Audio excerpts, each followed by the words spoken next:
कुछ दिनों की बात है, यकीन आए या ना आए पर यह सच्ची घटना है। बहुत से लोगों को विश्वास नहीं होता भूतों पर क्या करें, जिसके साथ घटता है वही जानता है। आप ये तो जानते होंगे, मध्य प्रदेश में बहुत पुराने किले हैं। ये बात आरसीगढ़ के एक किले की है। कुछ दोस्तों ने किले घूमने का प्लान किया और सबको शाम को आने को कहा गया। ये दो दोस्त ने जो प्लान किया था वो शाम को 6 बजे यहाँ मिलने को कहा। दोनों दोस्त शाम को 6 बजे आए। शाम के समय यह किला बंद कर दिया जाता था। अब तो यहाँ ताला लगा हुआ है और हम 2 दोस्त ही हैं यहाँ पर, और कोई नहीं अब दिख रहा क्योंकि किला बंद है। हमें लग रहा था कि ये हमेशा खुला रहता है, पर क्या करें, ताला तो बंद। उसके चारों ओर देखा तो एक रास्ता दिखाई दिया और दोनों दोस्त उसी रास्ते से चले गए। अंदर घूमने लगे। घूमते घूमते वो बात जो करनी थी कि ये किला बहुत साल पुराना है। उनमें से एक छत पे चला गया और एक नीचे घूम रहा था। एक दोस्त ऊपर छत पर घूम रहा था। उसे एक कमरे में, जहां बहुत अंधेरा था, वहां किसी के रोने की आवाज सुनाई देती है। अब वो यह सोच रहा था कि यहाँ हमारे तरह कोई फंस गया है और निकल नहीं पा रहा है, इसलिए अंदर कोई रो रहा है। अंदर जाने पर एक बूढ़ी औरत रो रही थी। अब सोचने की बात यह है कि बूढ़ी औरत कहाँ से आई और यहाँ कैसे फंस गई। कुछ देर देखने के बाद उसने पूछा, आप यहाँ क्या कर रही हैं और तुम रो क्यों रही हो? उसकी यह बात सुनकर बूढ़ी चौंक गई और कहा, तुम मुझे सुन सकते हो?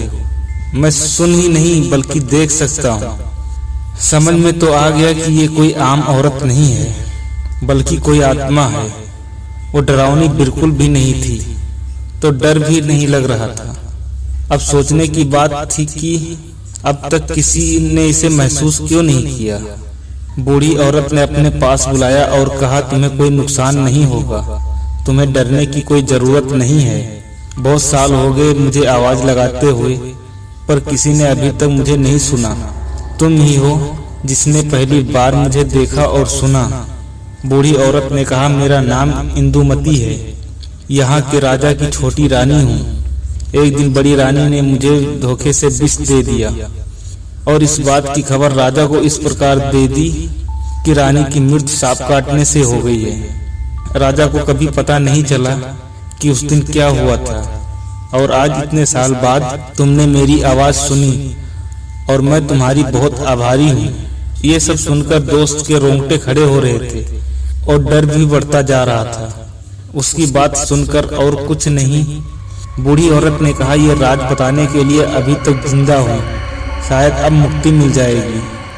और बूढ़ी औरत वहां से गायब हो गई। बाहर देखा तो हल्की रोशनी अभी भी थी, अभी पूरा अंधेरा नहीं हुआ था। लगभग 7:30 बज रहे थे। मेरे दोस्त ने आवाज लगाई और मैं छत पे बेहोश पड़ा था। सर पर चोट आई थी। दोस्त ने पूछा कि तुम यहाँ कैसे गिर गए? मैं सारी जगह ढूंढ लिया, क्या हुआ था, और उसने अपने दोस्त को सारी बात बताई, पर उसे मुझ पर कोई विश्वास नहीं हुआ। अब हम दोनों घर की ओर वापस चल दिए। पता नहीं ये कोई सपना था या कोई सच्चाई। बस सोचते ही वो वाक़ सामने आ जाता है। पता नहीं इस दुनिया में कौन सी ऐसी कितनी सच्चाई छुपी है, कौन जाने। हमारी दुनिया में बहुत सी बातें ऐसी हैं जिनके बारे में कोई नहीं जानता। कुछ ऐसे रहस्य आज भी हैं जो हम नहीं जानते, बल्कि उनके बारे में हम जानना चाहते हैं, लेकिन शायद कभी जान नहीं पाएंगे। यह कहानी भी ऐसी बातों के बारे में बताती है।